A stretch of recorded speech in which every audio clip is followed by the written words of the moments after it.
കർത്താവിൻ്റെ അതിപരിശുദ്ധമായ തിരുനാമം ഇന്നുമെന്നും എന്നേക്കും എല്ലായിടത്തും എല്ലായ്പ്പോഴും വാഴ്ത്തപ്പെടുമാറാകട്ടെ.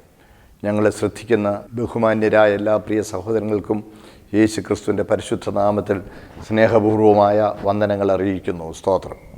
റോമാലേഖനം 11-ാമത്തെ അധ്യായമാണ് നാം ചിന്തിച്ചു വരുന്നത്. ഇസ്രായേലിൻ്റെ അംഗീകരണം മരിച്ചോടെ ഉയിർപ്പെന്നാകും എന്ന ഭാഗം നമ്മൾ ചിന്തിച്ചു. ഇനി നമ്മുടെ അംഗീകരണം, അവരെ അംഗീകരിക്കുന്ന അവരുടെ അംഗീകരണം എന്നുള്ളതിൻ്റെ കർത്താവ് എന്താണ് എന്നുള്ളത് വിവിധ വേദപണ്ഡിതന്മാർ വിവിധ അർത്ഥങ്ങളിൽ അതിനെ വ്യാഖ്യാനിക്കുന്നു എന്നുള്ളതും നമ്മൾ ചിന്തിക്കുകയുണ്ടായി. പ്രിയപ്പെട്ടവരെ, അവർ കർത്താവിനെ യേശു ക്രിസ്തുവിനെ അംഗീകരിക്കുന്നതാണോ? 2, ദൈവം അവരെ അംഗീകരിക്കുന്നതാണോ? 3, ലോകം അവരെ ദൈവത്തിൻ്റെ ജനമായി അംഗീകരിക്കുന്നതാണോ? ഈ 3 കാര്യങ്ങളിൽ നമ്മളത് മൂന്നാമത്തേതാണ്. അതായത് ലോകം അവരെ ദൈവത്തിൻ്റെ ജനമെന്ന് അംഗീകരിക്കുന്നതാണ് എന്നതിനാണ് കൂടുതൽ വേദപണ്ഡിതന്മാർ പിന്തുണ നൽകുന്നത്. അതാണ് കൂടുതൽ വേദപണ്ഡിതന്മാരുടെ അഭിപ്രായം. നമ്മൾ കഴിഞ്ഞ ക്ലാസ്സിൽ അത് ചിന്തിക്കുകയുണ്ടായി. ഇതാ, ഒരിക്കലും ചിന്തിക്കുവാൻ കഴിയാതിരുന്ന ആ ജനസമൂഹം അവർ മടങ്ങി വന്നു. ഉണങ്ങിയ അസ്ഥികൾ, യെഹെസ്കേലിൻ്റെ പ്രവചനം 37-ാമത്തെ അധ്യായത്തിൽ നമ്മൾ കാണുന്നത് പോലെ, പ്രിയപ്പെട്ടവരെ, താഴ്വരയിൽ ഏറ്റവും അധികമായി ഉണങ്ങി ചിതറിക്കിടന്നിരുന്ന അസ്ഥികൾ ഇതുപോലെ ഒരിക്കലും ചിന്തിക്കാൻ കഴിയില്ല. അസ്ഥികൾ പിന്നെയും അതാത് അസ്ഥികൾ ഒരുമിച്ച് കൂടി അതാതിൻ്റെ സ്ഥാനത്ത് വന്ന് അവർ നല്ല പെർഫെക്റ്റ് സ്കെലിറ്റൻസായി അവ മാംസം പിടിച്ച് നരമ്പ് പിടിപ്പിച്ച് നേഴ്സുണ്ടായി ത്വക്ക് പിടിപ്പിച്ച് അവരൊരു സൈന്യം പോലെ ആകുമെന്നുള്ളത് ആർക്കും ചിന്തിക്കുവാൻ കഴിയുമായിരുന്നില്ല. എന്നാൽ ദൈവത്തെക്കൊണ്ട് അസാധ്യമായതൊന്നുമില്ലെന്നും പരിശുദ്ധ ദൈവം ജീവിക്കുന്നു എന്നുള്ളതിനും ഏറ്റവും വലിയ തെളിവായി, സ്തോത്രം, നമ്മൾ ഇസ്രായേലിൻ്റെ ചരിത്രത്തെ നമുക്ക് കാണാനായിട്ട് കഴിയും. യെഹെസ്കേലിൻ്റെ പ്രവചനം 37-ാം അധ്യായത്തിൽ പിന്നെയും ഇസ്രായേലിനെക്കുറിച്ച് പറഞ്ഞിരിക്കുന്ന പല കാര്യങ്ങളുണ്ട്. നമുക്കറിയാം, ബൈബിളിലെ ചരിത്രം പരിശോധിക്കുമ്പോൾ ഇസ്രായേൽ 2 രാജ്യങ്ങളായിരുന്നു. ഇസ്രായേൽ എന്നുള്ള 10 ഗോത്രങ്ങൾ, കറക്റ്റ് പറഞ്ഞാൽ 9 ഗോത്രങ്ങൾ ഉൾപ്പെട്ട വടക്കൻ രാജ്യവും വലിയ രാജ്യമായിരുന്നു. തെക്കൻ രാജ്യം 2 ഗോത്രങ്ങൾ ഉൾപ്പെട്ട യഹൂദിയും ഇസ്രായേലും യഹൂദിയും എന്ന് 2 രാജ്യങ്ങളായി പലപ്പോഴും പരസ്പരം യുദ്ധം ചെയ്യുന്ന ശത്രു രാജ്യങ്ങളെപ്പോലുള്ളവരായി അവർ തുടർന്നിരുന്നു. ആദ്യം ഇസ്രായേൽ അടിമകളായി അന്യജാതികളാൽ പിടിക്കപ്പെട്ടു പോയി. അതിനുശേഷം യഹൂദയും പരദേശികളായി ലോകം മുഴുവൻ ചിതറിക്കപ്പെടുവാനിടയായി. AD 70 അവരുടെ ഭ്രംശം ഒരർത്ഥത്തിൽ പൂർത്തീകരിക്കപ്പെട്ടു. യെഹെസ്കേലിൻ്റെ പ്രവചനത്തിൽ ഈ 37-ാമത്തെ അധ്യായത്തിൽ പറയുന്ന മറ്റൊരു പ്രധാന കാര്യമുണ്ട്. അതിൻ്റെ താഴോട്ട് വായിക്കുമ്പോൾ നമ്മൾ അതിൻ്റെ 15-ാമത്തെ വാക്യം മുതൽ വായിക്കുമ്പോൾ ദൈവം പ്രവാചകനോട് പറയുക, നീ ഒരു കാര്യം ചെയ്യുക, നീ 2 കോലെടുക്കുക, 2 കമ്പുകൾ, 2 ഉണക്കക്കമ്പ് എടുക്കുക. എന്നിട്ട് ഒരു കമ്പേൽ നീ യഹൂദയ്ക്ക് ഉള്ളത്, അതിന് ഞാൻ ആ വാക്യം അങ്ങ് വായിച്ച് കേൾപ്പിക്കാം. മനുഷ്യപുത്ര, നീ ഒരു കോലെടുത്തതിന്മേൽ യഹൂദയ്ക്കും അവനോട് ചേർന്നിരിക്കുന്ന ഇസ്രായേൽ മക്കൾക്കും എന്ന് എഴുതി വെക്കുക. പിന്നെ മറ്റൊരു കോലെടുത്ത് അതിന്മേൽ എഫ്രയീമിൻ്റെ കോല യോസേഫിനും അവനോട് ചേർന്നിരിക്കുന്ന ഇസ്രായേൽ ഗൃഹത്തിൻ്റെ ഒക്കെയ്ക്കും എന്ന് എഴുതി വെക്കുക. പിന്നെ നീ അവയെ ഒരു കോലായി ഒന്നോടൊന്ന് ചേർക്കുക, അവൻ്റെ കയ്യിൽ ഒന്നായിത്തീരും. നോക്കണേ, 2 രാജ്യങ്ങളെ പ്രതിനിധീകരിക്കുന്നവയായിട്ടാണ് 2 കോലിന്മേൽ ഈ പേരുകൾ എഴുതുന്നത്, ഗോത്രങ്ങളുടെ പേരുകൾ എഴുതുകയാണ്. ഈ 2 രാജ്യങ്ങളെ പ്രതിനിധീകരിക്കുന്ന 2 കോലുകൾ. ഈ 2 കോലുകൾ പ്രവാചകൻ എന്ത് ചെയ്തു? ദൈവത്തിൻ്റെ എള്ളപ്പാടനുസരിച്ച് ഈ 2 കോലുകൾ കയ്യിൽ ഇങ്ങനെ ചേർത്തപ്പോൾ 2 ഒന്നായി തീർന്നു. അതിൻ്റെ അർത്ഥം ദൈവം അവന് വെളിപ്പെടുത്തി കൊടുക്കുന്നുണ്ട്. അതിൻ്റെ 19-ാമത്തെ വാക്യത്തിൽ യഹോവയായ കർത്താവ് ഇപ്രകാരം വിളിച്ചിരുന്നു, ഞാൻ എഫ്രയീമിൻ്റെ കയ്യിലുള്ള യോസഫിൻ കോലിനെയും അവനോട് ചേർന്നിരിക്കുന്ന ഇസ്രായേൽ ഗോത്രങ്ങളെയും എടുത്ത് അവരെ അവനോട് യഹൂദയുടെ കോലിനോട് തന്നെ ചേർത്ത് ഒരു കോലാക്കും, അവർ എൻ്റെ കയ്യിൽ ഒന്നായിരിക്കും. നോക്കണേ, ഒന്നായിരിക്കും. നീ എഴുതിയ കോലുകൾ അവർ കാണുക നിൻ്റെ കയ്യിലിരിക്കണം. പിന്നെ നീ അവരോട് പറയേണ്ട, യഹോവയായ കർത്താവ് ഇപ്രകാരം വിളിച്ചിരുന്നു, ഞാൻ ഇസ്രായേൽ മക്കളെ അവർ ചെന്ന് ചേർന്നിരിക്കുന്ന ജാതികളുടെ ഇടയിൽ നിന്ന് കൂട്ടി 4 പുറത്തു നിന്നും സ്വരൂപിച്ച് സ്വദേശത്തെ കൊണ്ടുവരും. ഞാൻ അവരെ ദേശത്ത് ഇസ്രായേൽ പർവ്വതങ്ങളിൽ തന്നെ ഏകജാതിയാക്കും. ഒരേ രാജാവ് അവർക്കെല്ലാവർക്കും രാജാവായിരിക്കും. അവർ ഇനി 2 ജാതിയായിരിക്കില്ല, 2 രാജ്യമായി പിരിയുകയുമില്ല. ഇത് നമ്മൾ കണ്ടില്ലേ? പോരടിച്ചിരുന്ന രണ്ട് ശത്രുരാജ്യങ്ങളെപ്പോലെ, രണ്ട് റൈവൽ നേഷൻസായി തുടർന്നിരുന്ന ഈ രണ്ട് രാജ്യങ്ങളും പ്രിയപ്പെട്ടവരെ അവരിന്ന് ഒന്നിച്ചു ചേർന്നു. ഇന്നത്തെ ഇസ്രായേലിൽ ആരും ഇസ്രായേലിൽ ഏത് പേരാ, ആ രാജ്യത്തിന് എന്ത് പേരാണ് ഇടേണ്ടതെന്നുള്ളതിനെക്കുറിച്ച് പോലും അവസാന നിമിഷമാണ് തീരുമാനമുണ്ടായത്. നിങ്ങൾ ഓ ജെറുസലേം എന്ന പുസ്തകം വായിക്കണം. ഡൊമിനിക് ലാപ്പിയറും ലാരി കോളിൻസും എന്നീ രണ്ട് എഴുത്തുകാർ ഒരുമിച്ച് ചേർന്ന് എഴുതിയിരിക്കുന്ന പുസ്തകമാണത്. അവർ വളരെ ഗവേഷണം നടത്തി ചരിത്ര പുസ്തകങ്ങൾ അതിൻ്റെ തനിമയിൽ എഴുതിയിരിക്കുന്ന രണ്ട് വലിയ ഗവേഷകന്മാരാണ്. അവരാണ് നമ്മുടെ ഇന്ത്യയുടെ ചരിത്രം, സ്വാതന്ത്ര്യ സമര ചരിത്രം, ഫ്രീഡം അറ്റ് മിഡ്നൈറ്റ്, അർദ്ധരാത്രി സ്വാതന്ത്ര്യം എന്നുള്ള പുസ്തകവും അവർ തന്നെയാണ് എഴുതിയത്. അതിൻ്റെ രചനയ്ക്ക് അവർ ഉപയോഗിച്ച അവർ ശേഖരിച്ച രേഖകളും കടലാസുകളും ഏതാണ്ട് 30 ടൺ ഉണ്ടായിരുന്നു എന്നാണ് ഞാൻ പത്രത്തിൽ വായിച്ചത്. അത് കൽക്കട്ട ലൈബ്രറിക്ക് അവർ ഡൊണേറ്റ് ചെയ്യുകയായിരുന്നു. നോക്കണേ, അത്ര വസ്തുനിഷ്ഠമായി രേഖകളുടെ പിൻബലത്തോടുകൂടിയാണ് ഈ ഡൊമിനിക് ലാപ്പിയറും ലാരി കോളിൻസും ചരിത്ര പുസ്തകങ്ങൾ എഴുതുന്നത്. അതുപോലെ ഡോക്യുമെൻ്റഡ് ആയിട്ട് വളരെ വിശ്വസനീയമായ ചരിത്രമാണ് ഓ യെരുശലേമേ എന്ന തലക്കെട്ടിൽ ഇവർ രണ്ടുപേരും ചേർന്ന് പ്രസിദ്ധപ്പെടുത്തിയിരിക്കുന്ന പുസ്തകം. ആ പുസ്തകത്തിൽ ഇസ്രായേൽ രാഷ്ട്രം രൂപപ്പെടുന്നതിൻ്റെ പശ്ചാത്തലവും ആ സാഹചര്യങ്ങളും രൂപപ്പെടുന്ന ആദ്യ നാളുകളിൽ അവർ അഭിമുഖീകരിക്കേണ്ടുന്ന പ്രതിസന്ധികളും അതെല്ലാം വളരെ വസ്തുനിഷ്ഠമായി വിശദീകരിച്ചിരിക്കുന്ന കാണാൻ കഴിയും. അതിലെ ഒരു കാര്യമാണ് ഞാൻ നിങ്ങൾ പറഞ്ഞത്, ഡേവിഡ് ബെൻ ഗൂറിയോൻ്റെ നേതൃത്വത്തിൽ രാഷ്ട്രം രൂപപ്പെടുന്നതൊക്കെ അവർക്ക് സ്വപ്നമായിരുന്നു, ഒരു സ്വപ്ന സാക്ഷാത്കാരം പോലെയായിരുന്നു. ഏത് പേര് നമ്മുടെ പുതിയ രാജ്യത്തിന് ഇടണമെന്നുള്ളത് ചർച്ചയായി. ഒരു കൂട്ടർ പറഞ്ഞു യഹൂദ എന്ന് പേരിടണമെന്ന്, ജുലിയ എന്ന് പേരിടണം. അല്ല, വേറൊരു കൂട്ടർ പറഞ്ഞു ഇസ്രായേൽ എന്ന്. ഏതായാലും ഒടുവിൽ പെട്ടെന്ന് തീരുമാനമായി ഇസ്രായേൽ എന്ന് പേരിട്ടു. ഇസ്രായേൽ എന്ന് അവരുടെ പിതാവായ യാക്കോബിന് ദൈവം കൊടുത്ത പേര് തന്നെ ഇസ്രായേൽ, ദൈവത്തിൻ്റെ ജനം, ദൈവത്തിൻ്റെ പ്രഭു എന്ന് അവർ ആ രാജ്യത്തിന് ഇന്ന് ഇസ്രായേൽ എന്നുള്ള പേരാണ് അംഗീകരിക്കപ്പെട്ടിരിക്കുന്നത്. അല്ലാതെ യഹൂദയെന്നും ഇസ്രായേലെന്നും രണ്ടായി പിരിയുന്നില്ല. അവർ ഒരുമിച്ച് കൂടി അവർ ഒരു രാജ്യമായി തീർന്നിരിക്കുന്നു. അതവരുടെ അംഗീകരണം എന്നുള്ളതിന് പൗലോസ്ലീഹ ഉപയോഗിച്ചിരിക്കുന്ന വാക്ക്, അംഗീകരണം എന്നുള്ള വാക്ക് പ്ലിറോമ എന്ന വാക്കാണ്. പ്ലിറോമ എന്ന് പറഞ്ഞാൽ ആ വാക്കിന് പൂർണ്ണത, തികവ് എന്നാണ് അർത്ഥം. പൂർണ്ണതയെന്നും തികവ് എന്നുമാണ് അർത്ഥം. ഒരർത്ഥത്തിൽ പറഞ്ഞാൽ ശലോമോൻ രാജാവിൻ്റെ മകൻ്റെ കാലത്ത് രാജ്യം രണ്ടായി പിരിഞ്ഞുപോയി, അവർ പിരിഞ്ഞുപോകലായിരുന്നു. അതുകൊണ്ട് അവർ പിന്നെയും ഒരു രാജ്യമായി ഒരുമിച്ച് കൂടിയത് നമ്മുടെ തലമുറയിലാണ്.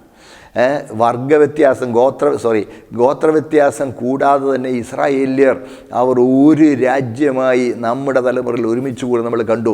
അപ്പോൾ അവരുടെ അംഗീകരണം എന്ന് പറഞ്ഞാൽ, അപ്പോൾ അടുത്തൊരു വ്യാഖ്യാനം, അവർ പരസ്പരം അംഗീകരിക്കുന്നത്. അതെ, അവർ പരസ്പരം അംഗീകരിച്ച് കഴിയുമ്പോൾ ലോകരാഷ്ട്രങ്ങൾ അവരെ അംഗീകരിക്കുകയാണ്. അവർ പരസ്പരം അംഗീകരിച്ചു, അവരൊന്നായി. അത് പൂർണ്ണത. അതിൻ്റെ 12 ഗോത്രങ്ങളും ഒരുമിച്ച് കൂടി ഒരു രാജ്യമായി തീരുന്ന പ്ലിറോമ, അവരുടെ പൂർണ്ണത. അവരൊരുമിച്ച് കൂടി ലോകരാഷ്ട്രങ്ങൾ അവരെ അംഗീകരിച്ചിരിക്കുന്നു. ഈ ആശയങ്ങളെല്ലാം ആ ഒരു വാക്കിൻ്റെ അടിസ്ഥാനത്തിൽ നമുക്ക് ഉൾക്കൊള്ളുവാനായിട്ട് കഴിയുന്നതാണ്. ആ വാക്കിൽ ഇതെല്ലാം ഉൾക്കൊണ്ടിട്ടുണ്ട്. അതേ പ്രിയമുള്ളൊരു ലോകരാഷ്ട്രങ്ങൾ അവരെ അംഗീകരിക്കുന്നു. ദൈവത്തിൻ്റെ കാര്യപരിപാടിയുടെ പുരോഗതി എവിടം വരെയായി എന്ന് ഗ്രഹിക്കുന്നതിന് ഇസ്രായേലിൻ്റെ ചരിത്രം നിങ്ങൾ നോക്കുക. നമ്മളിനി ആമാന്തിക്കരുത്. ലോകം ഇന്ന് വരെ കണ്ടിട്ടുള്ളതിൽ ഏറ്റവും വലിയ കഷ്ടങ്ങളിലൂടെ ലോകമിന്ന് കടന്നു പോവുകയാണ്. ഇവിടെ മാധ്യമങ്ങൾ റിപ്പോർട്ട് ചെയ്യുന്നതിനേക്കാൾ അധികമായ കഷ്ടങ്ങളാണ് പല രാജ്യങ്ങളും അഭിമുഖീകരിക്കുന്നത്. ആഫ്രിക്കയിൽ കോവിഡിൻ്റെ അധിക വ്യാപനമുണ്ട്. ആളുകൾ ആഘോഷിക്കുകയായിരുന്നു, ഞങ്ങൾ വാക്സിൻ കണ്ടുപിടിച്ചു എന്ന് പറഞ്ഞ്. ആളുകൾ ദൈവത്തിന് വിധേയപ്പെടാതെയും ദൈവം മുമ്പിൽ വിനയപ്പെടുകയും താഴുകയും ചെയ്യുവാൻ കൂട്ടാക്കാതെ ഞങ്ങളുടെ ശാസ്ത്രങ്ങളെ നിങ്ങൾ ജയിച്ചു എന്ന മട്ടിൽ ഈ വൈറസിൻ്റെ ജനിതക ഘടകം ഞങ്ങൾ ഡീകോഡ് ചെയ്തു, അതിനെ അതിജീവിക്കുവാൻ ശേഷിയുള്ള മരുന്ന് ഞങ്ങൾ മനുഷ്യനിൽ ഇഞ്ചക്റ്റ് ചെയ്യുമെന്നൊക്കെ പറഞ്ഞ് മനുഷ്യൻ ഊറ്റം കൊണ്ടു. ശരിയാണ്, എനിക്കതിലും സന്തോഷമുണ്ട്. പക്ഷേ ഒരു കാര്യം ഓർക്കണം, അടുത്തത് ഉണ്ടായി. ജനറ്റിക് മാനിപ്പുലേഷൻ ഉണ്ടായി. കൂടുതൽ മാരകമായ, അതിനെക്കുറിച്ച് പറയുന്നത് 30% മാരകമായ വൈറസ് ഇവിടെ ഉണ്ടായിരിക്കുന്നു. പ്രിയമുള്ളവരെ, ഇവിടെ നമ്മൾ ശാസ്ത്രത്തിന് പിന്നാലെ പോയി മസിൽ ചുരുട്ടി ഊറ്റം കൊള്ളുകയല്ല വേണ്ടത്. ദൈവമേ, അവിടുത്തെ കരുണയില്ലാതെ ഞങ്ങൾക്ക് നിലനിൽപ്പില്ല. അങ്ങുന്നാണ് ഞങ്ങളുടെ ആത്യന്തിക അധികാരിയായുള്ളവൻ, അങ്ങുന്നാണ് ഞങ്ങൾക്കെല്ലാമെല്ലാമായുള്ളവൻ. അങ്ങയ്ക്ക് അടിയങ്ങളോട് കരുണ തോന്നണമേ എന്ന് പറഞ്ഞ് സത്യദൈവത്തിന് തിരുമുമ്പിൽ നമ്മളെ തന്നെ താഴ്ത്തി കൊടുക്കുകയാണ് വേണ്ടത്.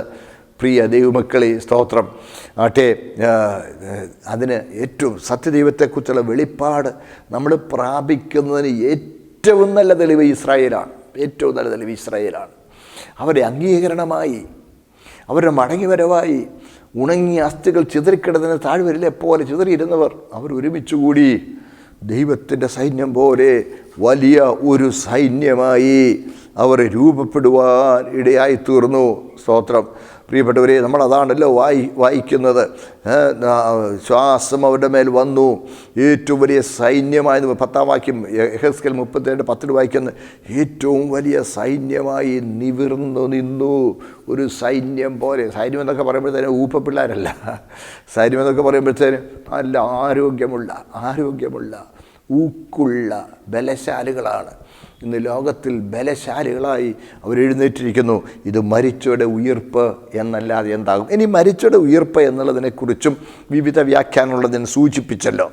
ഒന്നാമത്തത് യുഗാന്ത്യകാലത്തെ ഉയിർപ്പ്. അതാണ് തെസ്സലോനിക്കർക്ക് എഴുതിയ 1-ാം ലേഖനം 4-ാം അധ്യായം. അതിൻ്റെ 16 മുതൽ വായിക്കുമ്പോൾ, കർത്താവ് താൻ ഗംഭീരനാദത്തോടും പ്രധാന ദൂതൻ്റെ ശബ്ദത്തോടും ദൈവത്തിൻ്റെ കാഹളത്തോടും കൂടെ സ്വർഗത്തിൽ ഇറങ്ങി വരികയും ക്രിസ്തുവിൽ മരിച്ചവർ മുമ്പ് ഉയർത്തു നിൽക്കുകയും ചെയ്യും.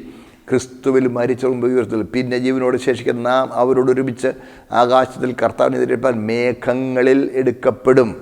ഇങ്ങനെ ഇപ്പോഴും കർത്താവിൻ്റെ കൂടെ ആയിരിക്കും. അതാണ് കർത്താവിൻ്റെ മടങ്ങി വരവിൻ്റെ വാഗ്ദത്തം. കർത്താവ് തന്നെ വാഗ്ദത്തം ചെയ്തിട്ടുണ്ട്. ഞാൻ പോകുന്ന നിങ്ങൾക്ക് പ്രയോജനം, പോയാൽ കാര്യസ്ഥനെ അയക്കും. മാത്രമല്ല, ഞാൻ നിങ്ങളെ അനാഥരായി വിടുകയില്ല, ഞാൻ നിങ്ങളുടെ അടുക്കൽ മടങ്ങി വരുമെന്ന് പറഞ്ഞ് ഇവിടുന്ന് പോയിട്ടുള്ളത് ഒരുവനേ ഉള്ളൂ, അതെൻ്റെ കർത്താവാണ്. അവൻ മടങ്ങി വരും. ലോക സംഭവങ്ങൾ അത് വെളിപ്പെടുത്തുന്നു.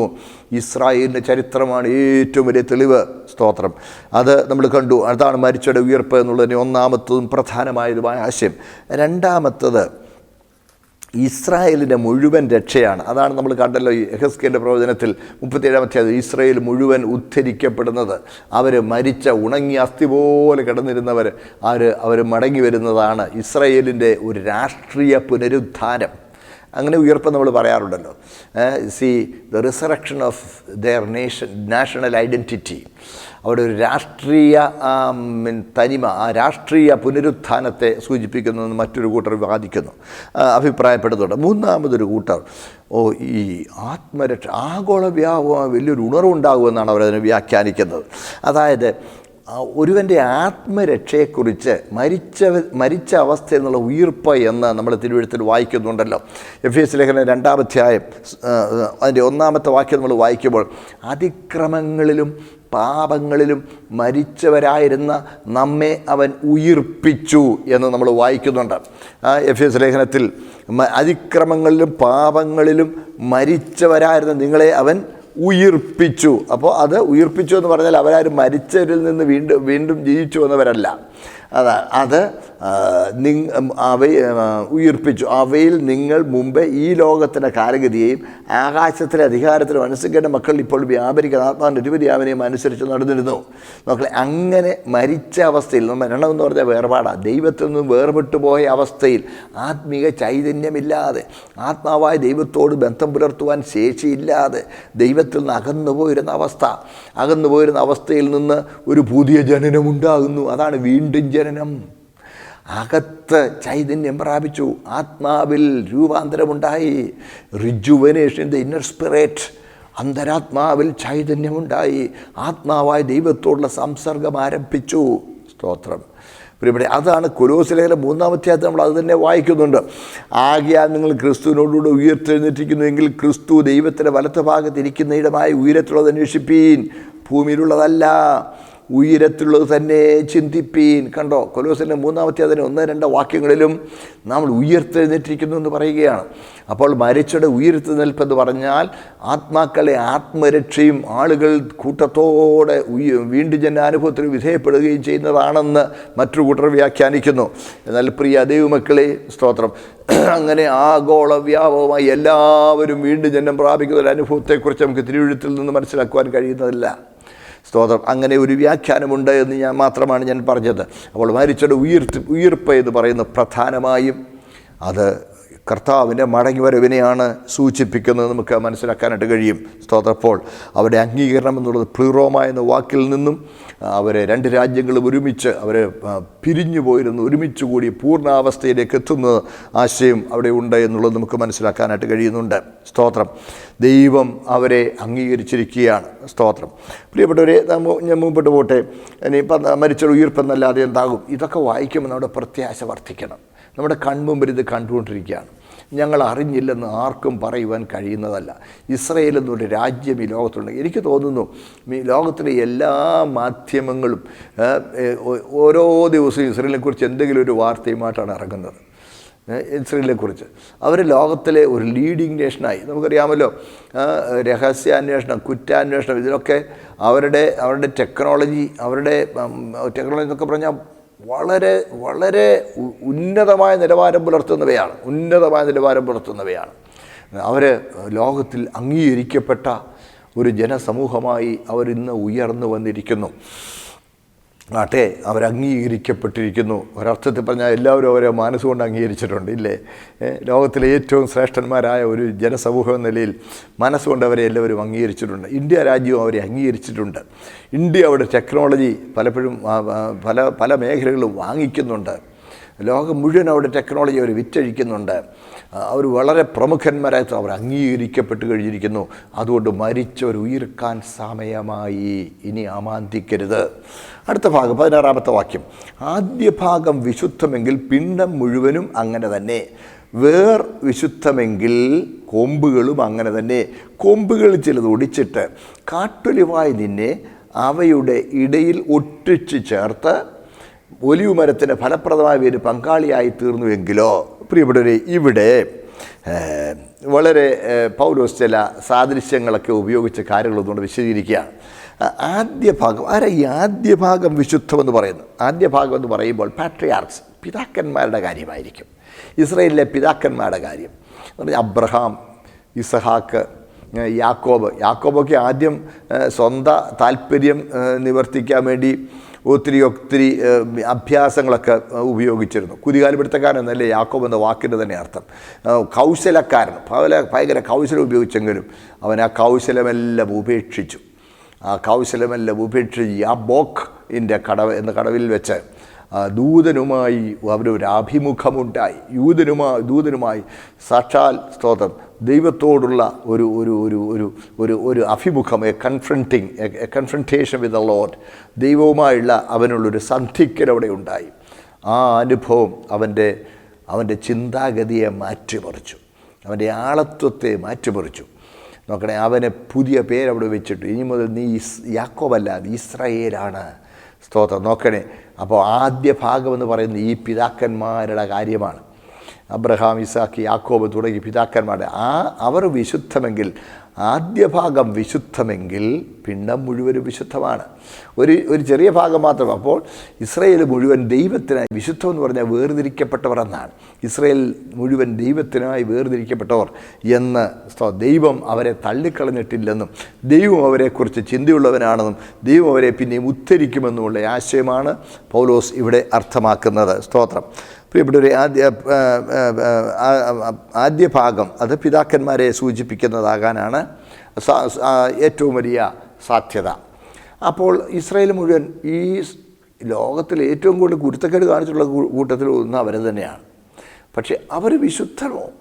അതേ പ്രിയപ്പെട്ടവരെ, പുറമേ യഹൂദനായവൻ യഹൂദനല്ല, പൂർവമേ ജഡത്തിലുള്ളത് പരിച്ഛേദനയുമല്ല, ആകമേ യഹൂദനായവനാണ് യഹൂദൻ. തുടർന്ന് പൗലോസ് ഇവിടെ വലിയൊരു സാദൃശ്യം ഉപയോഗിക്കുകയാണ്. ഈ സാദൃശ്യം ഉപയോഗിക്കുന്നത് നമുക്ക് വളരെ അർത്ഥപൂർണമായ ഒരു ആശയം നമുക്ക് നൽകുന്നുണ്ട്. നമുക്കറിയാം, ഒലിവ് എന്ന് പറയുന്ന ഒലിവ് മരത്തോടുള്ള ഗ്രാഫ്റ്റ് ചെയ്യുന്നതിനെക്കുറിച്ച് പൗലോസ് പറയുകയാണ്. ഗ്രാഫ്റ്റിംഗ് ഒക്കെ ഇന്ന് വളരെ പ്രസിദ്ധമാണെങ്കിലും അക്കാലങ്ങളിൽ അത് അത്രമാത്രം പ്രചാരത്തിലായിരുന്നു. പക്ഷേ ഇസ്രായേലിനിടയിൽ ഉണ്ടായിരുന്നത് നമുക്ക് കാണാനായിട്ട് കഴിയും. ഈ ഒലിവ് എന്ന് പറയുന്നത് ഇസ്രായേലിനെ സൂചിപ്പിക്കുന്നതാണ്. യിരെമ്യാ പ്രവാചകന്റെ പുസ്തകവും അതിൻ്റെ 11-ാമത്തെ അധ്യായം അതിൻ്റെ 16-ാമത്തെ വാക്യം വായിക്കുമ്പോൾ നമുക്ക് അതിനെക്കുറിച്ച് വ്യക്തമായി പരിശുദ്ധാത്മാവ് രേഖപ്പെടുത്തിയിരിക്കുന്നത് കാണാനായിട്ട് കഴിയും. യിരെമ്യാ പ്രവാചകന്റെ പുസ്തകം അതിൻ്റെ 11-ാമത്തെ അധ്യായം അതിൻ്റെ 16-ാമത്തെ വാക്യം, മനോഹര ഫലങ്ങളാൽ ശോഭിതമായ പച്ച ഒലിവൃക്ഷം എന്ന് യഹോവ നിനക്ക് പേർ വിളിച്ചിരുന്നു. നോക്കണേ, മനോഹര ഫലങ്ങളാൽ ശോഭിതമായ പച്ച ഒലിവ് വൃക്ഷം എന്ന് ദൈവം ഇസ്രായേലിന് പേര് വിളിച്ചിരുന്നു. ഇനി ഹോശേയുടെ പ്രവചനത്തിൽ വരുമ്പോഴും നമുക്കവിടെയും ഇതേ ആശയം നമുക്ക് കാണാനായിട്ട് കഴിയുന്നുണ്ട്. ഹോശേയുടെ പ്രവചനം അതിൻ്റെ 14-ാമത്തെ അധ്യായം അതിൻ്റെ 6-ാമത്തെ വാക്യം നമുക്ക് നോക്കാം. ഹോശേയുടെ പ്രവചനം അതിൻ്റെ 14-ാമത്തെ അധ്യായം അതിൻ്റെ 6-ാമത്തെ വാക്യം, അവൻ്റെ കൊമ്പുകൾ പടരും, അവൻ്റെ ഭംഗി ഒരു വൃക്ഷത്തിൻ്റെ ഭംഗി പോലെയും അവൻ്റെ വാസന ലെബാനോൻ്റെ പോലെയും ഇരിക്കും. അവൻ്റെ നിഴലിൽ പാർക്കുന്നവർ വീണ്ടും ധാന്യം വിളയിക്കുകയും മുന്തിരിവള്ളി പോലെ തളിർക്കുകയും ചെയ്യും. അതിൻ്റെ കീർത്തി ലെബാനോനിലെ വീഞ്ഞിൻ്റേതുപോലെ ഇരിക്കും. നോക്കണേ പ്രിയപ്പെട്ടവരെ, ഈ ഭാഗത്ത് ഒലിവ് എന്നുള്ളതും ഒലിവ് വൃക്ഷത്തിൻ്റെ ഭംഗി പോലെ കണ്ടോ, 6-ാം വാക്യത്തിൽ അവൻ്റെ കൊമ്പുകൾ അവൻ്റെ ഭംഗി ഒലിവ് വൃക്ഷത്തിൻ്റെ ഭംഗി പോലെ ഇരിക്കും. അപ്പോൾ ഇസ്രായേലിന് ദൈവത്തിൻ്റെ വചനം നൽകിയിരിക്കുന്ന പ്രതീകങ്ങളിൽ ഒന്നാണ് ഒലിവ് വൃക്ഷം എന്ന് പറയുന്നത്. ഇവിടെ ഒലിവ് വൃക്ഷത്തെക്കുറിച്ച് നമുക്ക് മനസ്സിലാക്കാനായിട്ട് കഴിയുന്നുണ്ട്. ഈ ഇസ്രായേലിനെ ഒലിവ് വൃക്ഷത്തോട് സാദൃശ്യപ്പെടുത്തിയിരിക്കുന്നു. പ്രിയപ്പെട്ട ഈ സർ വില്യം റാംസേ എന്ന് പറയുന്ന എഴുത്തുകാരൻ, അദ്ദേഹം 1905 പ്രസിദ്ധപ്പെടുത്തിയ ഒരു പുസ്തകമുണ്ട്. ആ പുസ്തകത്തിൽ പ്രാചീനകാലം മുതൽ ഇസ്രായേലിയർ ചെയ്തു വന്നിരുന്ന ഒരു നടപടിയെക്കുറിച്ച് അദ്ദേഹം അവിടെ പരാമർശിക്കുന്നു. അതായത് ഏതെങ്കിലും അവരുടെ ഇടയിലുള്ള ഒരു ഒലിവ് വൃക്ഷം, അത് ഈ ഒലിവ് മരം അത് കായ്ക്കാതെ അതിങ്ങനെ കുറേ വർഷങ്ങൾ കഴിയുമ്പോൾ അത് കായൊക്കെ പോയി അതിങ്ങനെ മുരടിച്ച് വരികയാണെങ്കിൽ ഈ കൃഷിക്കാരെന്ത് ചെയ്യുമെന്നറിയാമോ? അവർ ഒരു കാട്ടൊലിവിൻ്റെ ശിഖരം വെട്ടിയെടുത്തുകൊണ്ട് വന്ന് ഈ ഒലിവ് വൃക്ഷത്തിൽ ഒരു മുറിവുണ്ടാക്കി ആ ഒലിവ് വൃക്ഷത്തോട് ആ നല്ല ഒലിവ് വൃക്ഷത്തിന്മേൽ ഈ കാട്ടൊലിവിൻ്റെ ശിഖരം കൊണ്ടുവന്ന് ഗ്രാഫ്റ്റ് ചെയ്യും. ഈ കാട്ടൊലിവിൻ്റെ ശിഖരം അങ്ങോട്ട് ഡ്രാഫ്റ്റ് ചെയ്ത് കഴിഞ്ഞാൽ ഉടനെ താമസം വിനാ ഈ ഒലിവ് മരം അങ്ങ് ചൈതന്യപ്പെടും. ഈ കാട്ടൊലിവിൻ്റെ ശിഖരം ഇതിനോട് ഒട്ടിച്ച് ചേർത്ത് കഴിയുമ്പോൾ ഈ ഒലിവ് വൃക്ഷത്തിൻ്റെ മട്ട് മാറും, അതങ്ങ് ചൈതന്യപ്പെടും. അതങ്ങ് ചൈതന്യപ്പെട്ട് അത് ഓർത്ത് കായ്ക്കാൻ തുടങ്ങും, വലിയ ഫലപുഷ്ടിയുള്ളതാകുവാൻ തുടങ്ങും. അത് അവർ ചെയ്തിരുന്ന ഒരു രീതിയാണെന്ന് വളരെ തെളിവുകളോടുകൂടി സർ വില്യം റാംസേ എന്ന എഴുത്തുകാരൻ തൻ്റെ പുസ്തകത്തിൽ വ്യക്തമായിട്ട് തെളിവ് സഹിതം എഴുതിയിട്ടുണ്ട്. പ്രിയ ദൈവമക്കളെ, ഈ ആശയം ഇത് പൗലോസിൻ്റെ കാലത്ത് അവർ ചെയ്തിരുന്നിരിക്കാം. ആ ആശയം ഉൾക്കൊണ്ടുകൊണ്ട് പൗലോസ് ഇവിടെ തൻ്റെ വാദഗതി സമർത്ഥിക്കുകയാണ്. നോക്കണേ, ഒരു വൃക്ഷം ഇസ്രായേൽ അങ്ങ് ഉണങ്ങി ഫലം കൊടുക്കാതെയായി, താഴെ അസ്ഥികൂടം പോലെ അങ്ങായി. അങ്ങനെ ആയിക്കഴിഞ്ഞപ്പോൾ അവർക്ക് സ്പർദ്ധ ജനിപ്പിക്കത്തക്കതുപോലെ കാട്ടൊഴിവായ ഇതര ജാതികളായ നമ്മളെ വെട്ടിയെടുത്ത് ക്രിസ്തുവിനോട് ഒരുമിപ്പിച്ചപ്പോൾ അവർക്ക് സ്പർദ്ധയായി, അവർക്ക് റിജുവനേഷനായി, അവരുടെ ഉയർപ്പായി, അവർ ചൈതന്യപ്പെടാൻ തുടങ്ങി, അവർ ദൈവപ്രസാദമുള്ള കാര്യങ്ങളിൽ ഏർപ്പെടുവാൻ തുടങ്ങി. സ്തോത്രം. ഈ ആശയമാണ് പൗലോസ് ഇവിടെ ഒരു സാദൃശ്യമായിട്ടെടുത്ത് കാര്യങ്ങൾ വിശദീകരിക്കുവാനായിട്ട് സഹായകരമായ ഒരു ഉപാധിയായി ഉപയോഗിക്കുന്നത്.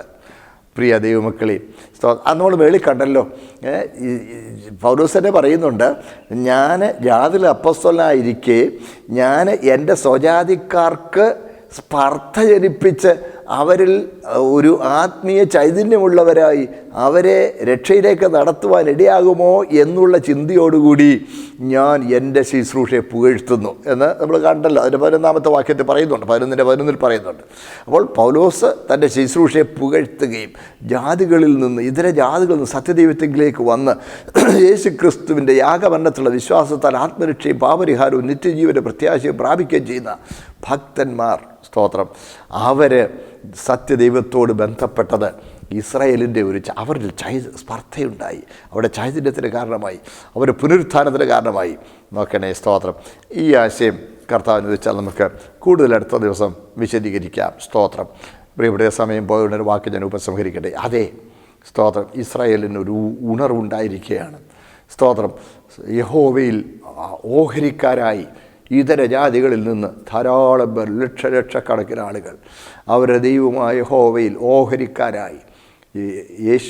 യേശു ക്രിസ്തു എന്നുള്ളതിൻ്റെ മൂലരൂപം യഹോശുവ എന്നാണല്ലോ. യേശു എന്നുള്ളതിൻ്റെ യഹോശുവ എന്ന് പറഞ്ഞ വാക്കിൻ്റെ അർത്ഥം, ആ പേരിൻ്റെ അർത്ഥം രക്ഷകനായ യഹോവ എന്നാണ്. അപ്പോൾ യേശുവിനെ വിശ്വസിക്കുന്നവൻ രക്ഷകനായ യഹോവയെ വിശ്വസിക്കുകയാണ്. അതെ, നാം ഒക്കെ ഈ കർത്താവിൽ ഓഹരിക്കാരായിരിക്കുകയാണ്. സ്തോത്രം. നോക്കണേ, ഈ ഒലിവ് മരത്തോട് ഒട്ടിച്ച് ചേർക്കപ്പെട്ടിരിക്കുക. അപ്പോൾ ഈ ഒലിവ് മരത്തിന് തന്നെ ഒരു നല്ല ഒരു ചൈതന്യമുണ്ടാകുവാനിടയായിത്തീരുകയാണ്. സ്തോത്രം. ആട്ടെ പ്രിയമുള്ളവരെ, ഇതെല്ലാം നമ്മുടെ കൺമുമ്പിൽ കണ്ടുകൊണ്ടിരിക്കുമ്പോൾ നമ്മളിനി ലോകത്തിൻ്റെ പിന്നാലെ പലായനം ചെയ്ത് ഇവിടെ നേട്ടമുണ്ടാക്കുവാൻ വ്യഗ്രതപ്പെട്ട് നമ്മുടെ നിത്യജീവനിൽ നിന്ന് നമ്മൾ അകന്നു പോകരുത്. പ്രാർത്ഥിക്കാം. സ്വർഗീയ പിതാവേ, ഞങ്ങളുടെ കൺമുമ്പിൽ ഞങ്ങളിതൊക്കെ കാണുന്നു. ഇസ്രായേലിലെ പുനരുത്ഥാനം ഞങ്ങൾ കണ്ടു. രണ്ട് രാജ്യങ്ങളായിരുന്നു ഒന്നായിത്തീരും ഞങ്ങൾ കണ്ടു. കർത്താവേ, സ്തോത്രം. ഞങ്ങൾക്കും സത്യദൈവത്തിൽ ഒരു ഓഹരിയും അവകാശവും ദൈവം നൽകിയല്ലോ. വിഗ്രഹങ്ങളെ സേവിച്ചും കർത്താവേ, സ്തോത്രം, ദൈവമായി പലതിനെയും ചിന്തിച്ചും ജീവിച്ചിരുന്ന ഞങ്ങളെ കർത്താവേ, സ്തോത്രം, ഏകസത്യദൈവമായ തിരുമേനിയോടുള്ള ബന്ധത്തിലേക്ക് കൊണ്ടുവന്ന സ്നേഹത്തിനായി സ്തോത്രം ചെയ്തു. ഈ വാക്കുകൾ കേൾക്കുന്നില്ല ആരെങ്കിലും ആ സമർപ്പണത്തിലേക്ക് വരാത്തവരുണ്ടെങ്കിൽ തിരുമേനി അവരെ അതിലേക്ക് നയിക്കണം. ഇസ്രായേലിലെ ചരിത്രം എല്ലാവർക്കും ഒരു ചൈതന്യത്തിനും സത്യത്തിലേക്കുള്ളൊരു വഴികാട്ടിയായി തീരുവാൻ തിരുമേനി കൃപ ചെയ്യണം. എല്ലാ പ്രിയമുള്ളവരെയും അനുഗ്രഹിക്കണം. യേശു ക്രിസ്തുവിൻ്റെ പരിശുദ്ധ നാമത്തിൽ തന്നെ പിതാവേ, ആമേൻ.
ശക്തി സാരമില്ല, എന്റെ ദൈവം ഇറങ്ങി വന്ന